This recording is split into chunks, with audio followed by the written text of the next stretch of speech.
ምዕራፍ 3 ጉድ ዓይኒ ደርጊ ነቲ ከባቢ ዝቃጸል ኣቃጺሉ ስሕረት ሓሪዱ ስቕታል ቀቲሉ ንቕድሚት ሓሊፉ ምስ ከደ ኣቦ ኣፈወርቂ ንዝተቃጸለ ገዝኡ ንኽበጽሕ ናብ መረባ ኣተወ። እቲ መረባ ሓጹር የለ ገዝኡ ሓመድ ኮይኑ ኣስተውዒሉ ምስ ረኣየ ደቁን በዓልቲ ገዝኡን ናበይ ከም ዝሃደሙ ምሕሳብ ጀመረ። በዓልቲ ገዝኡ ነፍሰ ጡር ምዃና እንታይ ከም ዘጋጠማ ስግኣቱ መጠን ኣይነበሮም። ኣፈወርቂ ብንብዓት ሕርቀት ፈዚዙ ዕሸል ሓው ሓቒፉ ኣብ ኣስከሬን ኣዲኡ ተጣቢቑ ድቃስ ስልም ኣቢልዎ ነበረ። ካብ ድቃሱ ነቂሑ ኣሽሊኹ እንተረኣየ ኣቦኡ ከፍ ኢሉ በይኑ እንዳተከዘ ተረኣዮ። ኣብ ማእኸል መረባ ሓመድን ሓሙኽሽትን ሓሊፉ ተቐበረ ድጋን ዝተኸኸ ይርኢ ነበረ። ኣብዚ ኮፍ ዝበለ በካዳድንኡን ብመልክዑን ኣብኡ ብምዃኑ እኳ እንተተለለየ ኣፈወርቂ ግን ጋዲ ምዃኑ ተጠራጠረ። ኣፈወርቂ ደጋጊሙ ኣረጋጊጹ ምስ ረኣየ ምእማኑ ኣይተረፈን። መሊሱ ድማ ኢዱ ንዝማፁ ህፃን ሓው ጥምት ኣቢሉ ረኣዮ። ኣድዩ ኣብ ጎኑ ንዘይዓለም ዘይረኽባ ኣደቂሱ ደቂሳ ዝተዓለም ዓይነት ገሊጹ ገጻ ርኢ ኣበላ። ኣደ ኣፈወርቂ ዘለዓለማዊ ድቃሳ ተሰማሚዕዋ ገጻ ካብ ወዛም ናብ ጋጻ ዝተለዊጡ ብሓዊ ዝተጠበሰ ኣካላታ ማይ ፈሳሲ ፈሲሱ ምንታሕ ጀሚሩ ኣሎ። ኣፈወርቂ እንታይ ከመይን በበይን ዝገብሮ ጠፎ ነብኡ ምዝራብ እውን ልሳኑ ተዓፀወ። የግዳስ ዓይኑ ብደም ንብዓት ተዓፀበ። ዳግም ዘይትምለስ ዘለዓለማዊ ደቂሳ ቱሉዥ ክትክደን ሓመድ ተተርኢሳ ዘርኢ መሬት ዕሸላት ነስኒሳ ማሙሽ ጡብሲኢኑ ኣደይ እንተነቐሳ ታይ ምንባር ክበሃል ጉድንበር ኣበሳ ኢሉ ውሽጡ ብህልኽምነት መሊኡ ብሓዘን ምጽዋር እንዳፈተነ ነብኡ ከመይን በበይን ጀሚሩ ከም ዘጽጉዖ ግን ተጨነቐ። እስኪ ሕዚ ኣቦይ ፀዊዕ እንታይ ክብሎ ኣደይ ሞይታ ህፃን ወሊዳ ኣብዚ ኣለና ዝገርም ኣይዛረቦን ሱቕ ዘይሕሸኒ ኣብ ጭንቀት እንዳሃለወ ዕሸል ሓው ብጥሜት ተሓሊቡ ዝብል ድምፂ ኣስመዐ። እንታይ እዚ ድምፂ ህፃን ዝመስል ኢሉ የማን ፀጋም ተማዕደወ ኣቦ ኣፈወርቂ ብድንጋፀን ሓዘንን ህለኽን ኣብ ዘለዎ ህሊንኡ ሰሓተ። ወዲ ሰብ ካብ ዘይፈልጦን ዓለም ናብዛ ዘለናዮ ዓለም ንምምፃእ ዝፈልጦ የብሉን። ኣብ ጉዕዞ ምምፃእ ኩሉ እውን ዝረኣዮ ዝፈልጦን የብሉን። ሓዘን፣ ህልኽ፣ ምንቀኝነት፣ ሕስድና፣ ፍርሒ ኣይእትዮን። እዚኦም ኩሎም ናብዛ ዓለም ብጋድን ምስ መፀ ካብ ደቂ ሰባት ዝመሃሮ እዩ። ብመሰረቱ ወዲ ሰብ ኣብ ህፃውንቲ ዕድሚኦም ትክክለኛ ሰብ ምዃኖም ግልፂ እዩ። ኣደይ ሞይታ ገዛና ተቃፂሉ መን ክዕብየኒ እዩ ዝብል ሕቶ ኣብ ህፃን ሓው ኣፈወርቂ ኣይነበረን። የግዳስ ኣብታ ሰዓት እቲኣ ስለ ዝጠመየ ደጊሙ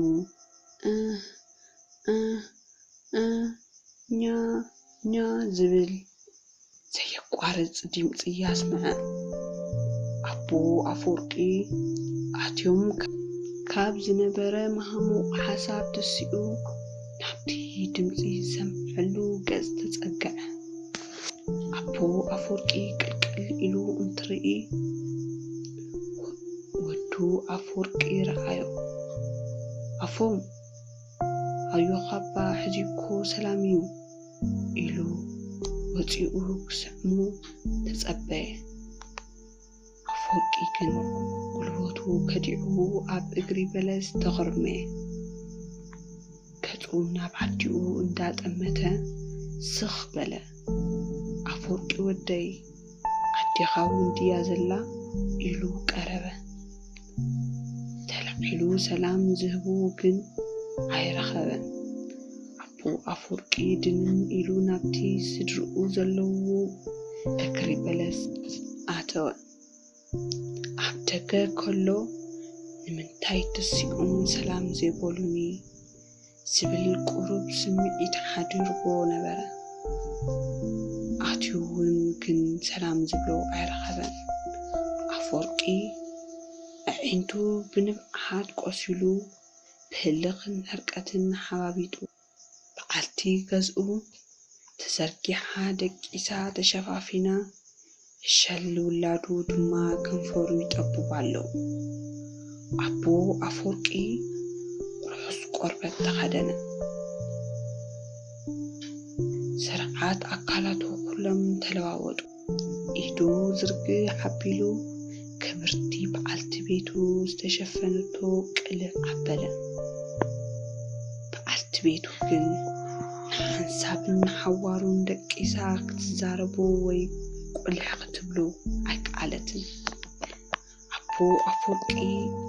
ኣቦ ኣፈወርቂ ዝብሉን ዝጭብጡን ዝገብሩን እንዳጨነቆ ከባድ ሃፍቲ ሃገር እምነቱ እግዚአብሔር ሓሪሱ ዝሓድር ንኹሉ ዝጥውር ክዕርፍ ዝፅዕር እንታይ ገበረ ሕዚ ብቦምቢ ወሓዚ ብዝቃጸል መርዚ ህፃን እሸል ሽማግለ ተጠቢሱ ነቲጉ ከም ዕንጉለ ዋ ኣታ ኣምላኽ እንታይ ኣቢሉካ ሶኽ ሕዚ ደኣ እንታይ ክብል ንመን ክዛረብ ንመን ክዕልል ይብል ኣሎ ካብ ሬሳ ዝወፀ እሸል ጎይታ ሃየ ፍረድ በል ኣነ ደኣ እንታይ ክብል ኢሉ ኣቦ ኣፈወርቂ ንሰማይ አንቃሪሩ ዝብሎ ሲኢኑ ኣብ ዘለዎ ሱቕ ምባል መረፀ ኣቦ ኣፈወርቂ ክሓሰቡ ኣፉ ከፊቱ ዓይኑ ገሊጹ በለ ኣፈወርቂውን ኣሰራብኡ ስዒቡ ሓረርኩ ወይ ኣነደይ በለ እንዳ ኣፈወርቂ ብኣውያት ተበፅበፀት በቢ ከባቢኡ ተኣኻኺቡ ዝተቃጸሉ ገዛውቲ ዝበፅሑ ዝነበሩ ውሑዳት ገባራት ናብ እንዳ ኣፈወርቂ ተኣኻኸቡ ካብቶም ረዲኦም ዝመፁ ጎረቤት ኣፈወርቅን ኣቦኡን ነቲ ብሓዘን ዝተዓፀፈ ሽምጦም ደጊፎም ሓዝዎም እቶም ዝተረፉ ንኣደ ኣፈወርቂ ኣከላቢጦም ብስሩዕ ዘርጊሖም ምስ ኣክዑ ኣብ ቀረባ ናብ ዘለዎ ኣዴታት ሓፂበን ንኽገንዝኣ ዝፀውዑ ሰብ ሰደደ እተን ፍቕድኡ ህድማ ዝቐነያ ኣዴታት ምስ ቤተሰብ ክራኸባ ውጥን ኢለን ቀዲመን ዝተመለሳ ቁሩባት ደቂ ኣንስትዮ ኣሊሾም ኣምፅወን ኣብ መንጎ ባህልን ሃይማኖትን ሓደ ነገር ኣሎ ብሃይማኖት ቀትሪ ዝሞተ ክሕድር የብሉን በድን ኣታሳድሩ ድማ ይብሉ መራሕቲ ሃይማኖት በባህሊ ደረጃ ቤተሰብ ከይተኣከበ ምቕባር ካልኣይ ሓዘን ይኸውን ስለዚ ምኽንያት ከይስማዕኻ ሓሪፍካ ምሕዳር መብዛሕትኡ ዝተለመደ እዩ ወይዘሮ ስንዳዮ ኣብቲ መንደር ሓርበኛን ህልኸኛን ጓል ኣንስተይቲ እየን ኣብቲ ኩናት እውን ኣይሃደማን ገዛይ ገዲፈን ኣበይ ክኸድ ኢለን ካብ ገዝአን ኣይተንቀሳቐሳን ደርጊ ኣብ ገዝኦም ንዝተረፉ ከም ደገፍቱን ናቱን ዝቆፀሮም ኣካለ ስንኩልን ሽማግለታትን መሸፈጢ ንዓና ስለዝመኾኑ ከይድነኽእዎም ይብል ስለዝነበረ ገዝእንውን ኣይተቓጸለን ወይዘሮ ስንዳዮ ሞት ወይዘሮ ኣኸዛ ሰሚዐን እንትበጽሓ እስኪ እሕልፉኒ ኢለን ነታ ኣብ እግሪ በለስ ተገልተወት ንእሽቲ ውላድ ከይደን ገጻ ረኣያ ገጽ ወይዘሮ ኣኸዛን ዓደ ኣፍሪ ለዊጡ ኣብ ጉድጓድ ከይኣተወት ብሕልሚ ከም ዝርአ ሬሳ መፈራርሕን ካጻጽን ኮይኑ ተራእየ ሓሬሳ ጠኒሳ ሓብሒባ ትዕቢ ተቆልስ እንጀራ ጸብዓ ተጠቢ ሽንቲ ንፋት ጻሪጋ ሓጺባ ኣፋ ገዲፋ ዝወሃብ ሂባ ትዕቢ ኣደ ትንከባኸባ ዋጋኣ ኮይኑ ሓዊ ምጥዋስ በል ባዕለኻ ረአ ገረ መንፈስ ቅዱስ ኢለን ሰማይ ያንቃሪረን በል ገብርኤል ብስራታዊ መላእኽቲ ዓዲ ወጀራት በላ ደጋጊመን ኣብቲ መንደር ዝነበሩ ፍሉጥ ሃርበኛ ኣቦ ሃይለን ወይዘሮ ስንዳዮ እንዳረኣዩ ከብዶም ብሕርቀት ሕርር በል ጊዜ ዝክብሩ ጊዜ ይምልስ ኢሉ ቅዱስ ቃሉ በሉ ንድሕሪት ምልስ ኢሎም ናብ ዘሕልፍዎ መዋዕል ብሓንሳብ መረሹ ባዕዳዊ ወራር ረጊጹ ክገዝእ ሃፍትና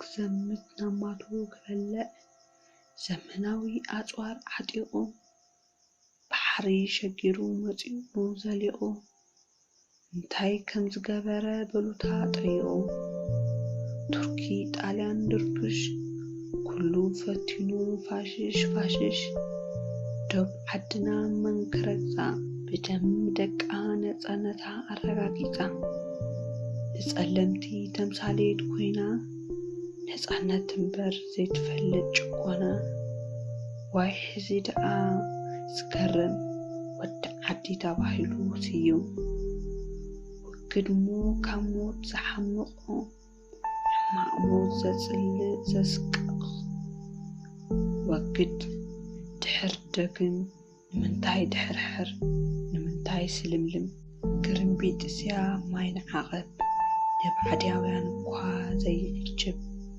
ስምዒቶም እንዳተማሞቑ ጸጉሮም ደው እንዳበለ ዘራፍ ወዲ ሓራስ ነብሪ ምባል ጀመሩ ኣፈወርቂ ሱቕ ኢሉ ሃንደበት ብዓይንቱ ነገራት በኣእምርኡ ይጽሕፍ ነበረ ኣፈወርቂ ከም ኢትዮጵያዊ መዓዝዶ ዕድል ትምህርቲ ኣይረኸበን ኣፈወርቅን መሳልቱን ብሰንኪ ኩናት ዕድል ትምህርቲ ክረኽቡ ኣይከኣሉን እቶም በቲ ኢሎም ዝተኣኻኸቡ ገባራት ደቂ ተባዕትዮ ደቂ ኣንስትዮ ነዛ ንኡስቲ ኣዳ ኣፈወርቂ ከናኒዞም ብርኮም እጽፍ ኣቢሎም ዒኖም ብደም ብልምዓት ተሓጺቡ ምትንፋስ ግን ዘይተፈቐደሎም ብውሽጦም ሚዒጎም ካብ ሕዚ ተፈጥራዊ መዐቀኒ ሰዓቶም ምግትታል ጀመሩ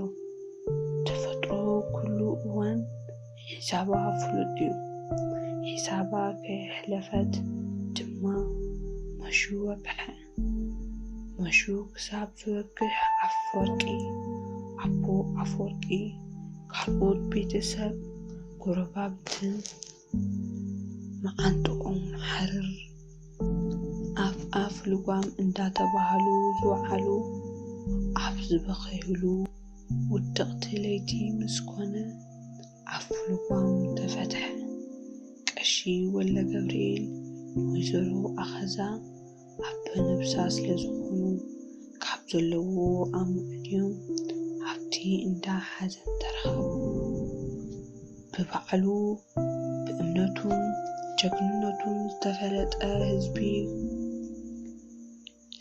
ወጀራት ኣብ ማሕበራዊ ናብኡ ብኡ ልክዕ ዝተሓለ ቦታ ኣለዎ። ኣብዛ ሰዓት እዚኣ ግን እንታይ ይገበር? ደርጊ ካብቲ ቦታ ርሒቑ ኣይከደን። ጸኒሑ ዝዳመጽ ጥይት ኣሎ። ብፍላይ ዓሌት ወያነ ክዝኾኑ ናብቲ ከባቢ ምምጻእ ዘይከኣሉ እዩ። ካብትን ኢሉ ዝተኣከበ ዓሌት ዘመድን ቀረባ ዕርኽቶም ጥራሕ እዮም ነይሮም። ካብቲ ዝተኣኻኸበ ሰብ መጽለሊኡ ምንጸፊ ገለ ነገር የለን ብዘይካ ሓሙኽሽቲ። እዚ ውሑድ ህዝቢ ልቡ ብህልኽን ሕርቀትን እንዳተሓናነቐ ኢሉ ብኽያት እንዳተጀመረ ኣቦ ቀሺ ወልደ ገብርኤል ናብቲ ዓስከሬን ቀሪቦም እቲ ዝፈጸመ ግፍዒ ጽን ኢሎም ሰምዑ። ሰይጣን እኩይ ምግባሩ ጨካን በላዒ ሰብ ተፈጢሩ ጸረ ህዝቢ ሓራዲ ሰብ ብባዕዳዊ ዕሱብ ዘይሓስብ ደደብ ወዲ ደደብ ኣምላኽ ኣታ እስካብ መዓዝ ኩሉ ስቁታ። ህፃናት እግዚአብሔር ይፈትዎም እዩ። ኣምላኽ ትዕግስተኛ እምበር ስርሑ ዝርስዕ ገና ኣይኮነን። ደም ንጹሃት ባዕሉ ክምልስ እዩ ብምባል ብመስቀሎም የማን ጸጋም እንዳባረኹ ንሰማይ አንቃዕሪሮም ኣማዕደው። መሬት ምስ ወግሐ ለይቲ በቢ ከባቢኡ ዝተኣከበ ቤተሰብ ፈታውን ተኣኻኺቡ ስርዓት ቀብሪ ወይዘሮ ኣኸዛ ኣብ ቅዱስ ገብርኤል ቤተ ክርስቲያን ተፈጸመ።